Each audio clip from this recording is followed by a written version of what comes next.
Thank you so much for tuning into Horrible People Podcast. I'm Jenn McDonald, and the horrible person that we're meeting with today is Mariam.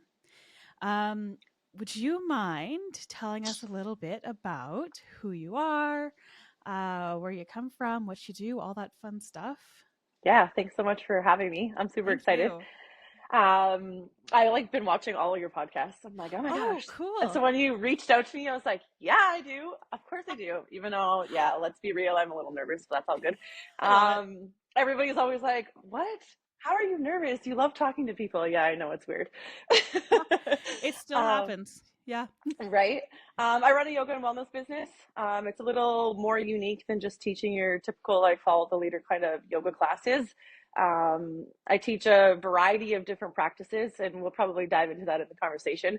I teach online, in person, and majority of what I do is connected to nature, and a lot of it is outdoors.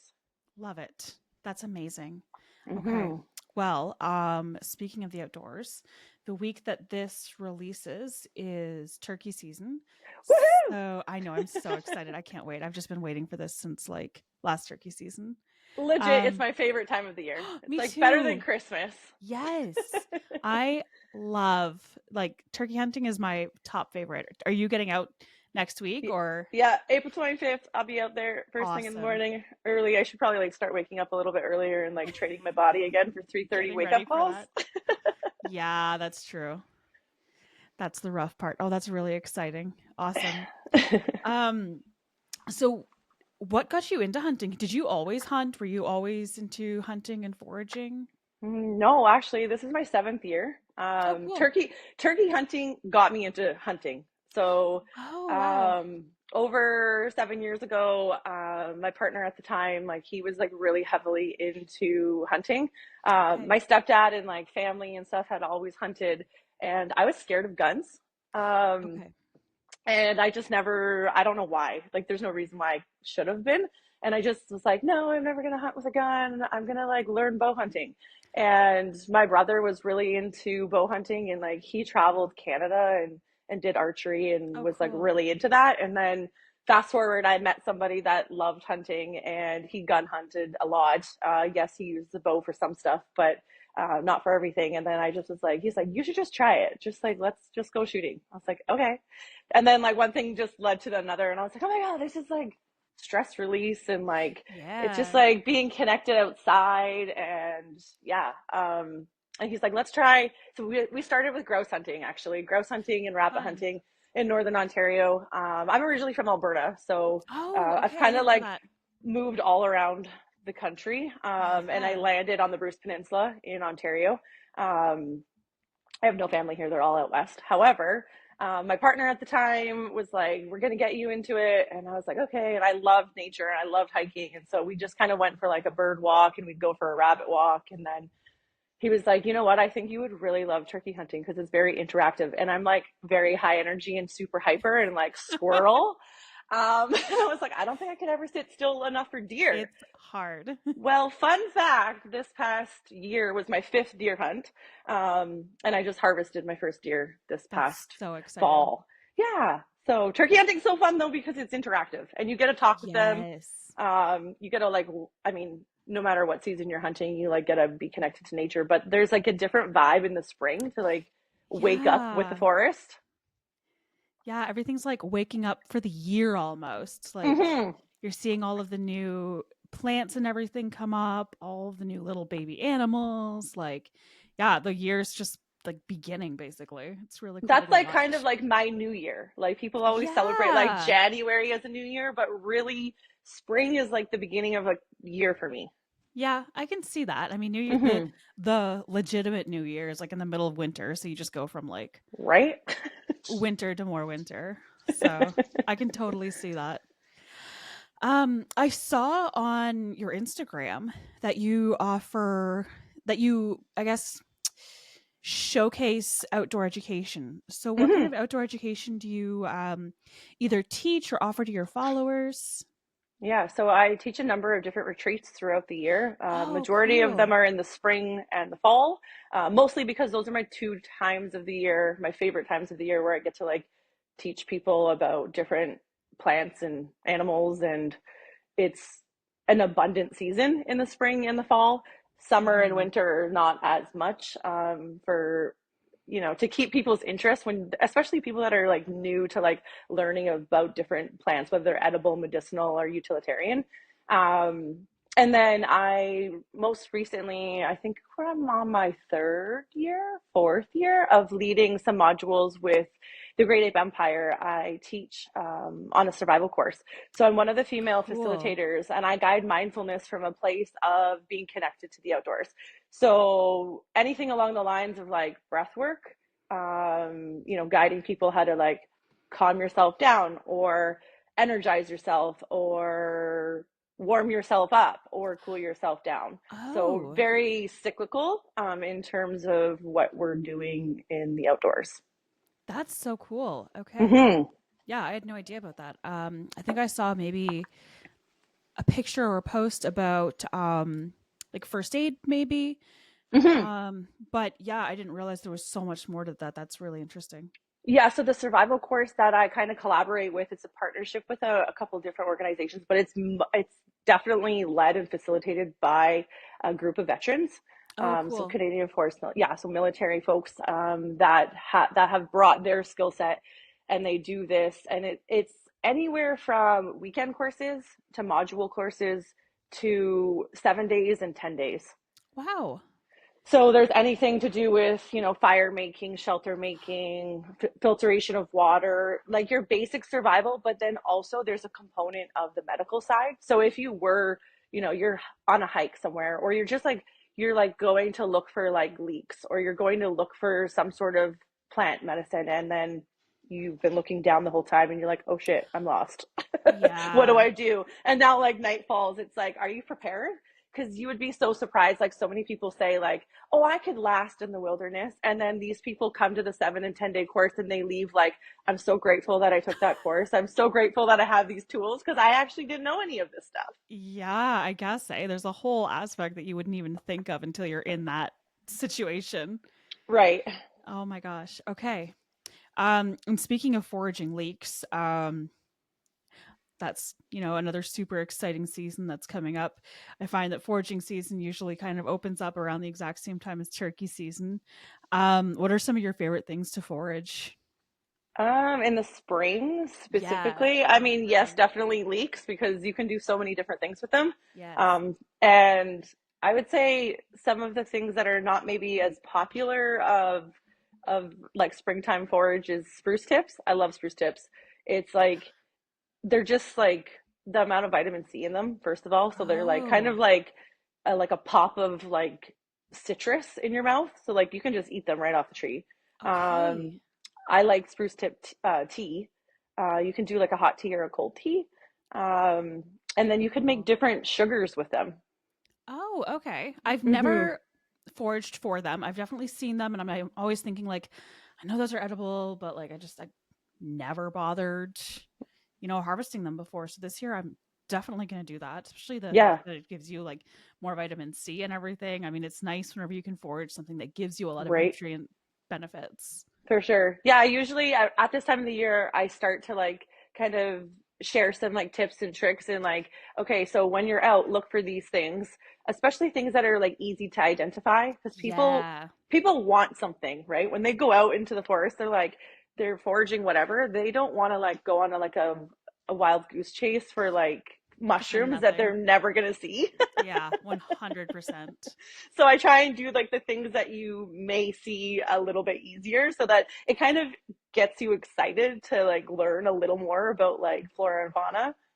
It's very inspiring almost because it's not like you said you're just going out like not finding anything, not bringing anything back, and the easy to identify is huge because one of the Right. biggest things I hear from people is like, I'd love to forage for mushrooms, but I'm gonna pick the wrong thing and get sick. And it's like, yeah, I mean, I get that fear. Like it just takes a lot of practice. And Yeah. If you're not 110% right, then you're not right at all. yeah, that's it. Like don't touch Even a if you human have like the structure. littlest inkling that you're like, I don't know. And it's like, if you don't know, then you shouldn't eat it. Yeah, just do more research, ask somebody that does know, get all those opinions. Yeah, I mean, I won't For sure. touch something unless I'm like 100% sure what I'm picking up and putting in my mouth. Yeah, for sure. So what got you into BU yoga wellness? What kind of inspires you to start that? Honestly, it's like such a loaded question. It's so funny. I So my business name comes from embracing who you are. This is going to love it. be like all of the questions, all the answers, all in one question. That's amazing. But essentially, it's like people think that because you do yoga or you teach yoga, that you have to be in this box, and it's Yeah. like no, that's not true. There's so many people that have different hobbies, different interests, and we all are unique beings. And so, literally, after a number of years working in municipal government, I kind of was just sitting on the couch and I'm just like, I'm so over working for somebody else's dream. Yep. And I'm like, I do all these things and I love all these things, and there's no reason why I can't do it for myself. And so obviously it doesn't come without like hiccups along the way. And I was just like thinking to myself, I'm like, you know what? We're all unique beings. And that's how my name of BU came about. And yoga and wellness to me is like, yes, it's a large umbrella, but it's more than just like, follow the leader and take a yoga class. It's more than going for a walk in nature. It's more than one specific thing. Like there's no two people on this planet that are the same. And when I first started, it was very hard to put myself out there. Even being an extroverted person and very social and like a social butterfly, everyone thought I was a horrible person because I would teach yoga and do yoga, but I also hunted. I would get Oh. death threats Oh my god. in my Instagram and Facebook messages, which still happens, usually Yes, around hunting season. I think we had a conversation about always. this. That's how we connected. Yeah, for sure. I think I had shared like screenshots of some literal death threats I received on like a hunting picture. And it's like, and then my question always is, do you eat meat? And if they don't, that's fine. I respect that. But when they say yes, I'm like, so where did you think that meat came from? Or do you just think it appears in a styrofoam package? Yes, exactly. And so often they will be meat eaters. Yes, absolutely. So, I mean, BU came about of like incorporating all of the different avenues of living a healthy lifestyle, and a healthy lifestyle from a mind, body, breath connection. Okay. Awesome. I love that. And of course, like you've built up like a great following, a great business. You offer so many different things other than because I feel like at first you'd hit a demographic of people that are just like totally not hunters until you Hmm. finally find the algorithm or you finally find, those people that are hunters or they respect the outdoor lifestyle and they just also love yoga. So were there any other challenges that you kind of faced while trying to build up this brand? For the first, so I'm in my seventh year Oh wow, of awesome. of this business, and in the first 3 years, I was so scared to tell people that I hunted and was like loved to fish and loved to forage, and it was just like a very. I'm like, okay, I got to find a fine line. Like I like put myself out there. I was building my business, and I climbed it really quickly in the first couple of years with like the movement and breath aspect, but I was like, that wasn't my ultimate goal. My ultimate goal was to target my target audience essentially was the people in the outdoor community. So in my third year, I created an online series, which this is kind of where it launched me into the outdoor community. I felt a little more safe connecting to that audience more so than just people that were coming just for the movement and breath. And I launched a 4-week series online that was yoga for hunters. Oh, So cool. preparing for hunting season through physical movement and breath and meditation. Okay, that's Mm-hmm. awesome. And a lot of Mm-hmm. your work does emphasize breath work. So, I'm sure there are ways you must teach how to, I guess, incorporate that into everyday life, how it helps with anxiety. Is that something you sort of teach your client base? Yeah, I mean, fun fact, at the age of 8, we stopped using our whole bodies to breathe. So the next time you see an 8-year-old, or under 8, I should say, watch how they breathe. They use their whole belly like a balloon, and they use their whole Oh, body to breathe in and breathe out. And at the age of, I believe it's like 8 and a quarter, is when you stop breathing like that. And what happens is we start to breathe from our collarbone and our chest, and we cut off this huge section that we need air to, and we just get what we need because, like, obviously we voluntarily breathe because that's how we're alive, but we don't get that intentional breath.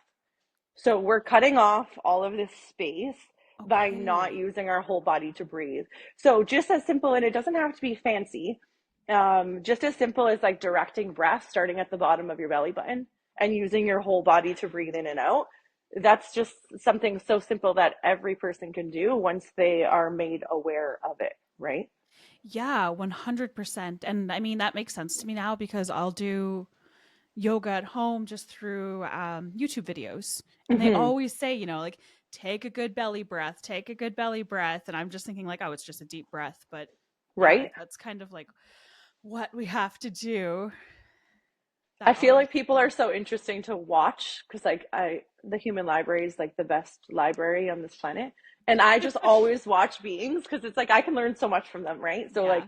that's how I continuously learn through my teaching and through my practice because people teach me just as much as I teach them something, and it's so interesting to see how many people shallow breathe all day, and then they wonder why they have headaches, and they wonder why they have tension in their ribs, and they wonder why like they get a like stitch in their side when they went running or they went walking too long, and it's like, how are you Oh, breathing? And when I say that to yeah. people are like, oh my gosh, I'm mind blown. I'm like, you have the tools. That's the problem with like society today, is that we think we need to sign up to be guided to do something when all of it really is an internal guidance. It's like, Just let's just, back to the basics. right, fully. Amazing. Okay. Are there any misconceptions that you've come across when teaching, you know, any of your types of yoga disciplines or breathing disciplines? Like, are people Oh boy. sometimes a lot? um, so number one, people think yoga is only for women. Yeah. Fun fact, I probably have more men as clients than women, Oh, cool. which is super cool. And it's honestly because I teach from a standpoint that everybody can do yoga. Yeah. I will admit I am the most inflexible yoga teacher you will ever meet in your entire life. Really? I have a lot Okay. of invisible injuries just over the years of playing competitive sports. Mm. And people think that like you have to be able to do the splits or stand on your head or do a handstand. All of those things are great, and there's no judgment for that at all. If that's what you're doing yoga for, then that's totally cool. But lots of people think that yoga is one thing when it's Yeah. actually just a way of life. Okay. That makes sense. Because I mean, I enjoy yoga because I feel better after I do yoga. Mm-hmm. Like my body feels better, my mind feels better, but I always just think like it's just to get me more flexible. It's funny too, you saying that it gets you more flexible. That's another misconception, is that like yoga is just a stretch. It's like, oh, you went stretching today? Yeah, I'm like, well, I actually breathed did intentionally something.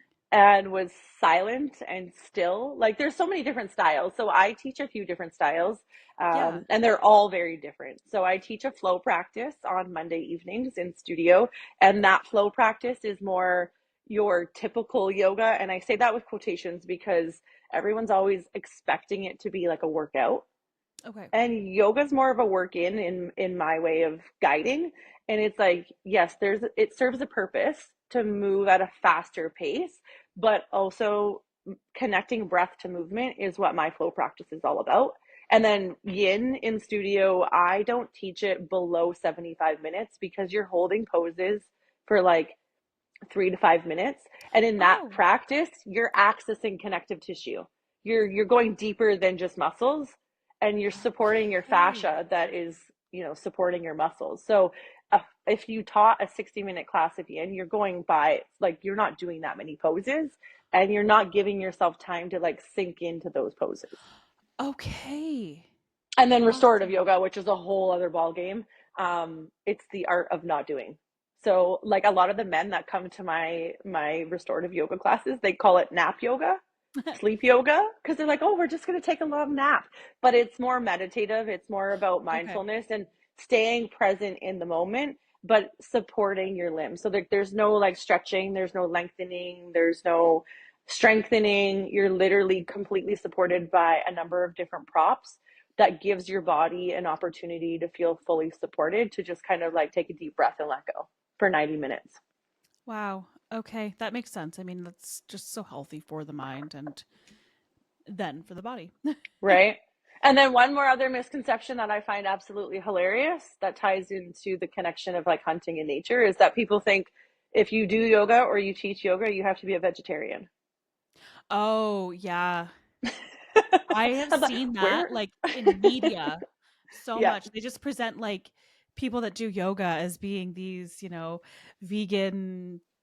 I don't even want to say tree hugger because like I love nature, but I still hunt. Right. 100%. And it's like, I get it. If that suits you and that is your diet, then I respect that. But I need meat.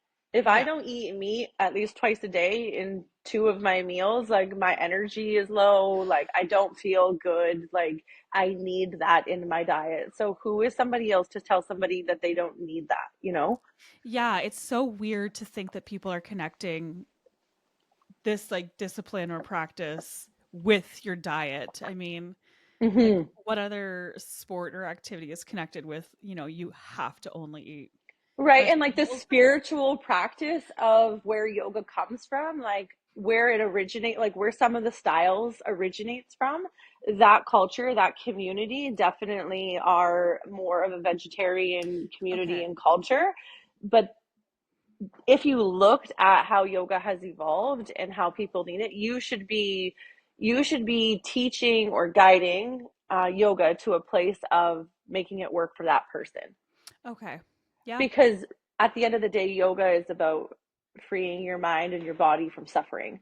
So if we're telling somebody that they need to be vegetarian, but that's suffering, creating suffering for somebody, then we're not doing good for ourselves or for that Fair individual. assessment. Hmm. Okay. That makes sense.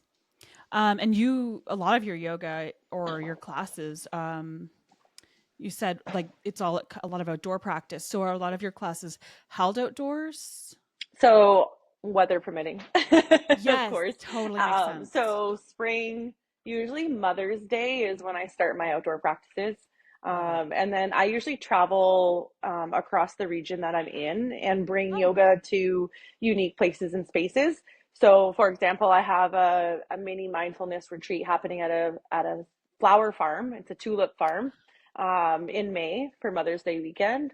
And beautiful. then during sunflower season, I usually teach in the sunflowers. And then usually during like pumpkin season, I'll teach at a pumpkin patch. Oh And I my God, try love and it. curate it so that there's an experience of being connected to nature and also to our breath and our bodies.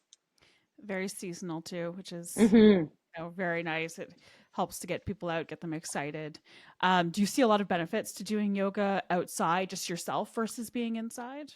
Oh, absolutely. I feel like you are able to calm that mind. Like our minds are designed to wander and to think, right? Like, and but there's some people like myself that have monkey brains that just like don't shut off.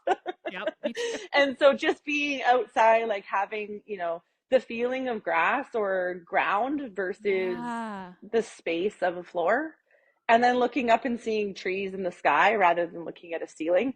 It's a very different vibe. And until you do it for an extended period of time, you don't necessarily notice the differences.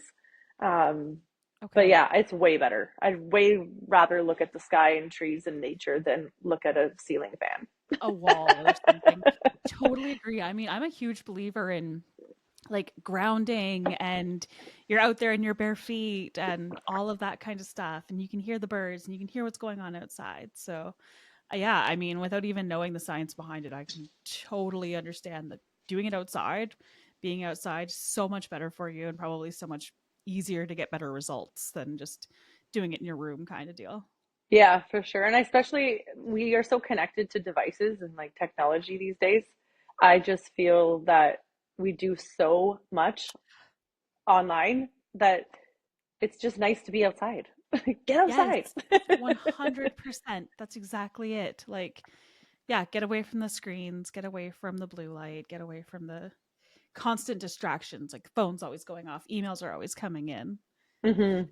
Totally. Could you tell us a little bit more about the survival courses? So I don't remember if you had said earlier how long you've been teaching those survival courses for. Hmm. I think I'm like gotta jog my memory here. I think this will be year three. Okay. I think this will be year three. The next survival course is the May long weekend. Okay. Forgive me, I can't remember the dates off the top of my head. I don't remember. But it's May long weekend. And I'm gonna be making a post here soon. I Oh, was just sweet. waiting for the collaborative efforts of the Great Ape Empire to launch that, and it's on their website. But I can link it in on my Instagram. Yeah, and I'll Um, share it in the description below because I know so many people are always so interested in those survival courses and foraging courses, and I constantly mhm. have people asking, like, where can I learn this stuff? Yeah, so we used to do 7 and 10 day courses, and then there was like a need and a request to do shorter courses for people that were coming from all different distances and like not being able to take off 10 days because we all have many hats that we wear in our lives. So we're doing a weekend course, so it's just the May long weekend, the Friday to the Monday, which is great. And then there'll be another course in the summer that is a Cool. longer course. Very nice. Okay. Yeah, I think people would be very, very interested in hearing about that. That's, like I said, something I always get questions about. Like, I want to learn more about being outside, being more confident outdoors. So good to Yeah, and know. there's like so many great things that you can learn. Like, I mean, the shorter the course, obviously less material is covered. So we do more basic survival training in the shorter courses, but some additional things that get mentioned, like fishing, hunting, trapping, um, those things get Okay. mentioned more on the longer courses, which is super fun. Cool. Wow. Yeah. So it goes into everything. Hmm. That's awesome. And in your day to day, what are some wellness practices that you have to incorporate every day yourself just to feel better and to keep that healthy lifestyle? Walking barefoot. Oh, Um, sweet. I hate shoes. I hate socks. Fun fact, I actually have socks on, which is weird, but I normally don't like socks and I don't like shoes. But yeah, barefoot on the earth at least once a day is mandatory. Love it. Gratitude practice and writing. Writing is so important to me. It's kind of like Dear Diary, but like as an adult. So you just like, I just like dump, like not Offload. right. It's like someone has to hear it and not someone all the time. Sometimes it's my book that needs to hear Yeah, it. and just writing things out totally helps. I mean, they say like, if you're upset at someone, just write everything out first. And Right? then you might have a different opinion as to whether you're going to actually approach them with this or not. Like just Yeah. get it out of your system. And then movement. Some sort of movement every day is a non-negotiable for me. So Yeah. definitely, whether it's, I've been taking these interesting classes. People are calling them kangaroo classes, but they're actually Kangoo and they're like on like these Oh, bouncy shoes. oh, And cool. it's just Yeah. fun, it's different, and it like kind of keeps my movement practices like spicy and like, I'm a squirrel, so I get distracted very easily and I'm like, I need to do something new. Different. Yeah. No, that sounds like fun. I have a couple of friends that have done those and I'm like, oh my God, that looks so freaking cool. Like, It is so cool until you can't walk because you were like, oh my gosh, this is a lot of work. I'm like, everyone's like, but you teach yoga. Like, aren't you flexible? Aren't you like in shape? I'm like, this is cardio, folks. this is different. Yeah, totally. And what kind of advice do you have for somebody that wants to, you know, do what you're doing? Like, start their own wellness business. Especially like, I mean, for you targeting a specific niche is awesome because it's clearly a demographic that, needs that representation because it's all for the most part in people's minds vegans and whatnot, so at least it shows people like, yeah, I can get into this too. So do you have any advice for someone that wants to kind of start their own business like you have? Yeah, I mean, teaching yoga and running a yoga wellness business are very different. So, fun fact, I do teach yoga teachers. I Cool. run one 200-hour yoga teacher training. I operate a yoga teacher training school. It's the Amazing. the umbrella underneath my business for Yoga Alliance. So I do teach yoga teachers to become like, so the 200 hours is really like an introduction to teaching yoga. It's like your first step of, Wow. like getting your feet wet and getting into teaching yoga. And we go through like all of like yoga philosophy, anatomy, meditation, mindfulness, all of the physical practice, poses, and so on and so forth. So, I mean, first of all, it's like, what I always tell people when they're like, I want to be a yoga teacher, I'm like, why? Yeah. What's your why? What do you want to do? Like, why do you want to do this, right? Like, do you just want to lead classes because you love your personal practice and you want to be able to share that? That's great. Um, and then what kind of style of yoga do you want to teach? And then lots of people come to me and they're like, but I want to open up a yoga and wellness business. I'm like, that's a whole other can of worms. So there's Okay. lots that goes into, running a yoga wellness business. You can teach yoga classes and be an independent contractor and not have to ever open up a business. If you want to do more, master classes, workshops, you want to, you know, do retreats, there's so many different things. So I always tell people, do your homework and ask yourself the question why. Yeah, I guess people would kind of jump into it without asking those questions, which seem very important and kind of tell you which direction you need to go in. Mm-hmm. Especially So, like people that have been teaching yoga like on the side kind of thing because like they love it. Like it's like their side job or like a hobby, and then they're okay. like, oh, I could do this full time. And it's like, so just factoring in that like you can't work an 8 hour day and teach 8 hours of yoga in a day. Yeah, So there's the reality of like the business side of it, right? So like, financially, and like, are you driving? Where are you driving? It takes you time to build your class. It takes you time true. to, are you responsible for, taking payment, advertising? Like there's a lot of different things that go into like a 1 hour yoga class, right? So So many ask yourself factors, why. hey? Mm-hmm. No, that's fair for sure. Um, do you think that there's anything that modern society is kind of missing when it comes to health and wellness? Oh, wow, that's loaded. Um, A lot. a lot. Everything? No, just kidding. For, I mean, probably. I feel like modern society tells people that they need to pay for something to get here. Here's where I'm going to take my business hat off. Um, you have the tools within you, right? Like if you want to move your body more, you can do it without signing up for a class. Just If do it. you want to connect to nature, you don't have to go to a survival course or a retreat. You can go in nature. You can find information online. You can do your research. I always tell people when they want to do anything, it's like just move through that process with a beginner's mind. Ask Okay. questions because it's like the only way you're ever going to learn about plant medicine, whether it's edible, medicinal, or utilitarian plants in the forest, is if you research them. And it's like, ask all the questions like, why is this leaf this direction? Why is this branch here? What is it close to? If you found a mushroom there, it's like, was it on a dead log? Was it on something that was alive? Like, what kind of animals are around? Like, just like go from a lens of like a child that asks way too many questions because that's why they ask so many questions because they're like a little sponge, right? Like they absorb all of that information. So it gives them the opportunity to like, oh, okay, now I learned this and I learned that and I learned this. But really the modern society tells us that we have to pay for something to learn it when we can teach ourselves. Yeah, that's true, especially with the internet being such a great source for so much information. I mean, yeah, the guided foraging classes and courses and walks, amazing because you kind of get that first or that expert opinion of like, yes, you can eat this. No, you can't eat that. This is what this is used for. But I mean, yeah, a lot of stuff is self taught, like For myself for sure. hunting and foraging. Like, bring up Google, bring up YouTube, and take a Hmm. look at all of the different factors that would go into making that mushroom to properly identify it or, But you know, also on the flip side, I feel like we trust the internet too much too. So there's like that yeah, fine I line. know. It's like, what is your source? And like, because I've had people like call me, like, it's like odd hours of the day, and they're like, Mariam, I found this really cool mushroom. I'm gonna send you a picture, but like, I feel like it's this, and I'm gonna eat it. And I'm like, first of all, no, you're Whoa, not. whoa. Not on my dime, you're not. Don't call me and tell Yeah. me you're eating something. Second of all, it's like I'm not giving anybody advice over the phone or a picture.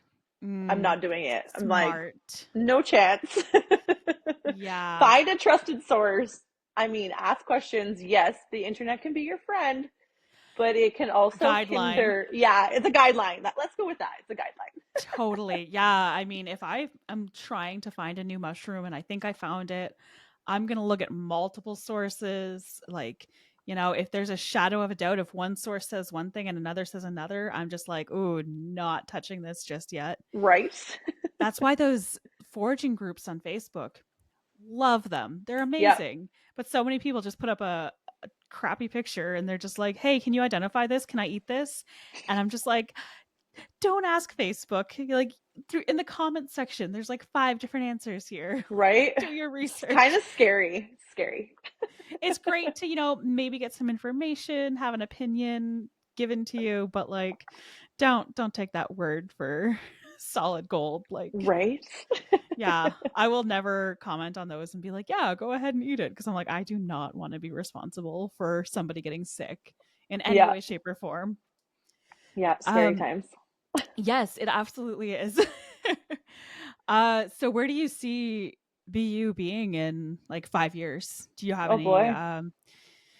goals or anything that's going to change or I mean, there's lots of change on the horizon.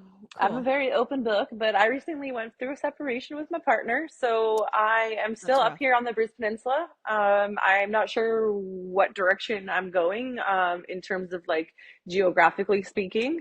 Okay. I love Ontario. Ontario's nature has kept me here for a number of years.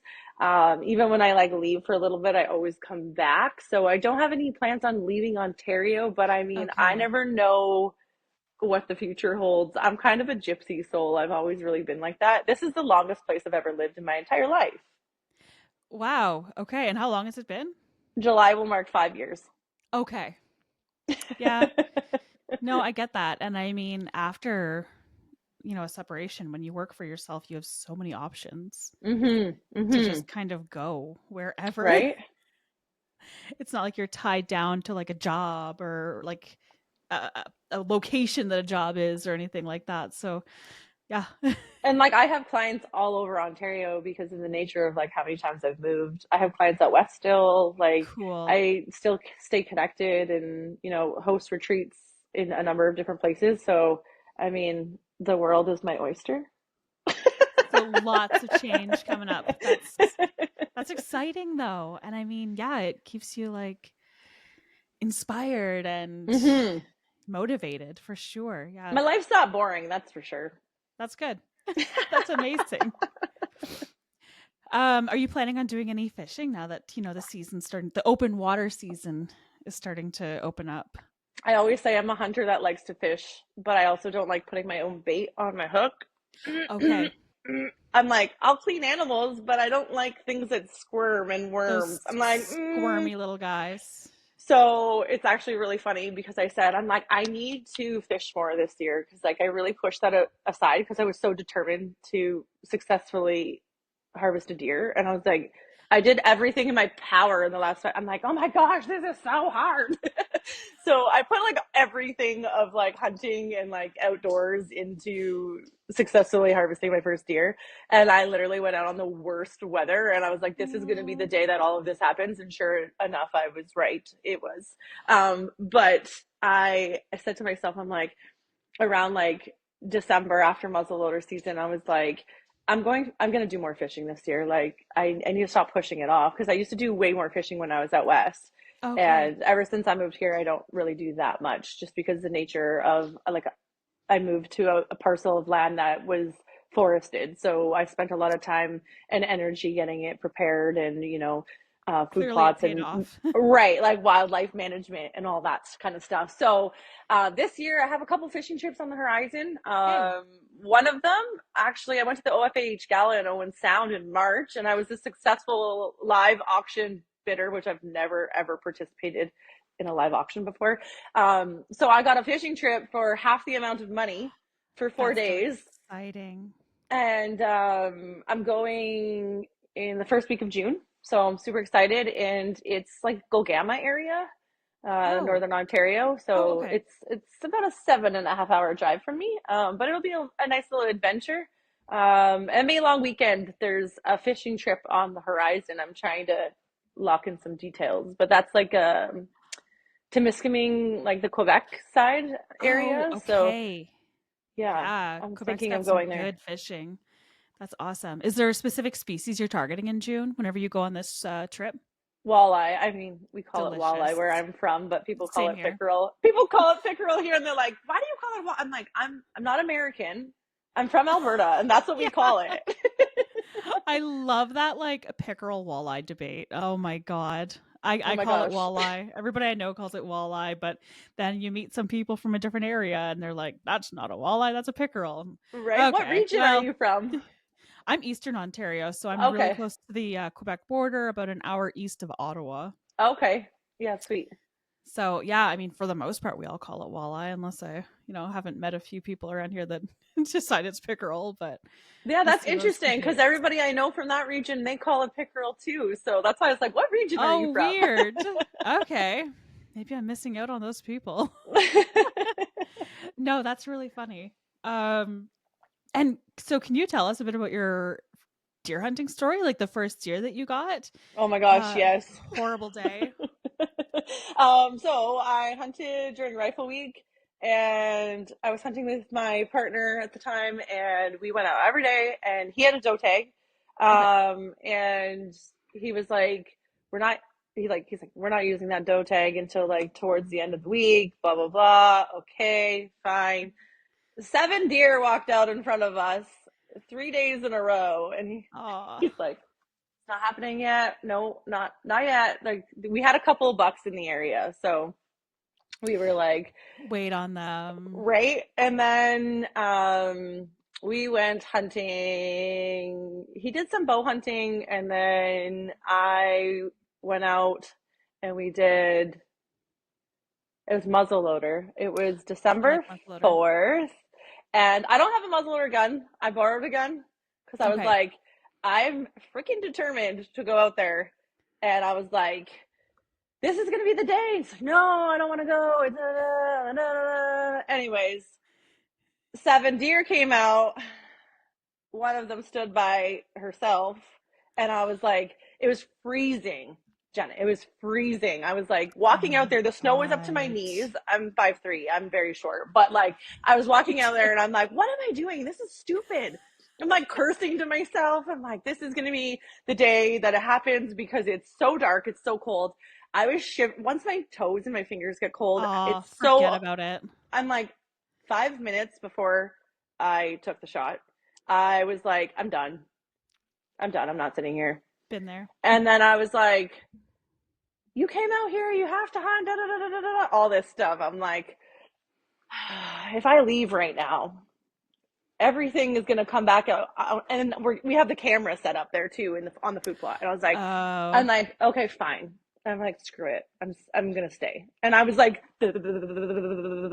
anyways, a bunch of deer walk out and I don't see them because I was so cold. My brain was like focused on like just trying to stay yeah. warm.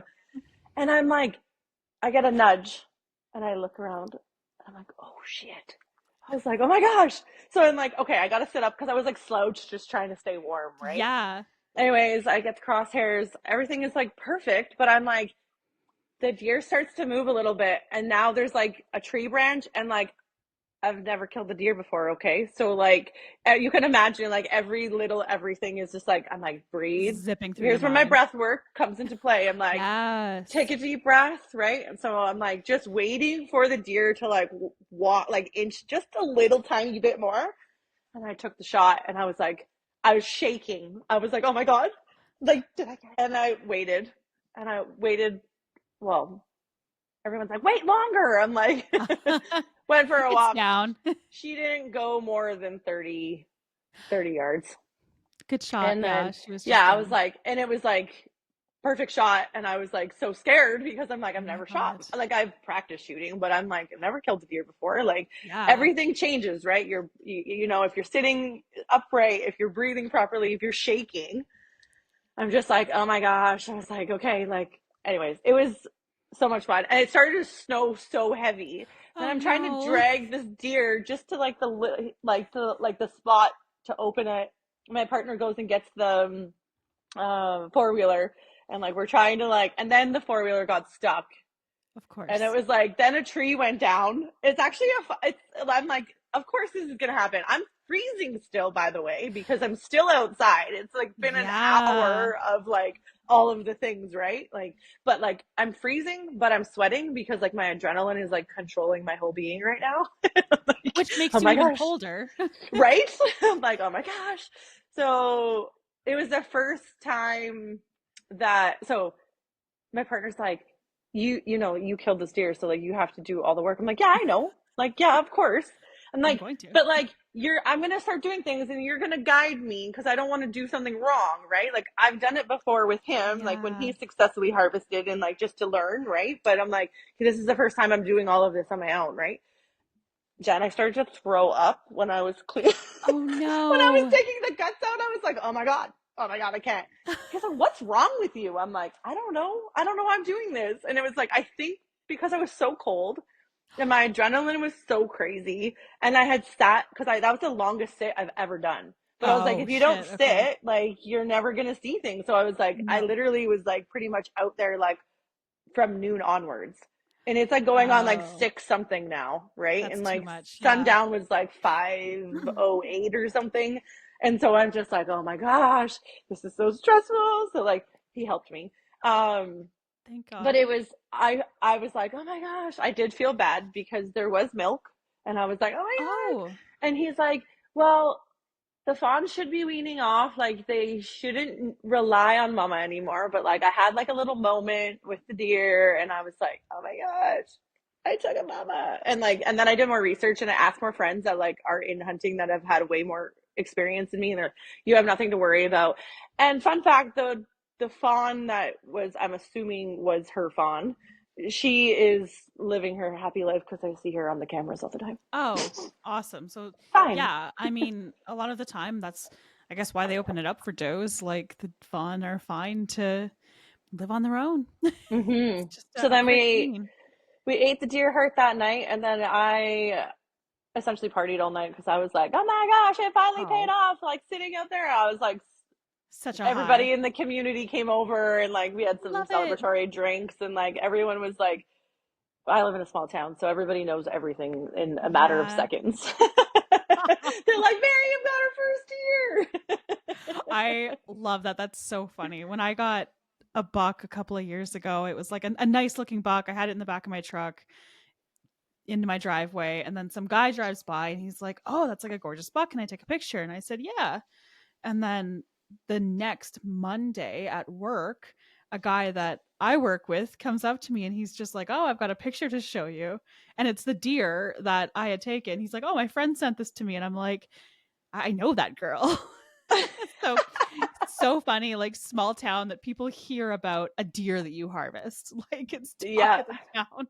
it totally was. I like had so many messages. Like some people, I was like, how did this person already find out? Like I've been outside for like an hour, like cleaning and like prepping to like hang it for a couple of days, and I'm like, I'm getting messages, and like people are like popping in. I was like, Congrats. oh my gosh. It's so funny. Yeah. Every deer season, like you're at the gas station and it's like, oh, you hear so and so got their buck, or like, did you get a deer yet? And I just love that community feeling and that time of year where everybody's like involved in everybody's lives so much just because of the hunting. Yeah. That's awesome. Okay, well, we are, coming up to our closing marks. So I'm going to link all of your information in the show notes, but where can people find you online, on social media?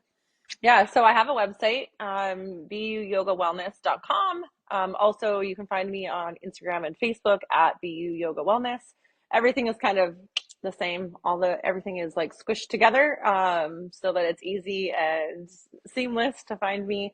Yeah, so anything online, any offerings I have, I always post on my Instagram and on my Facebook.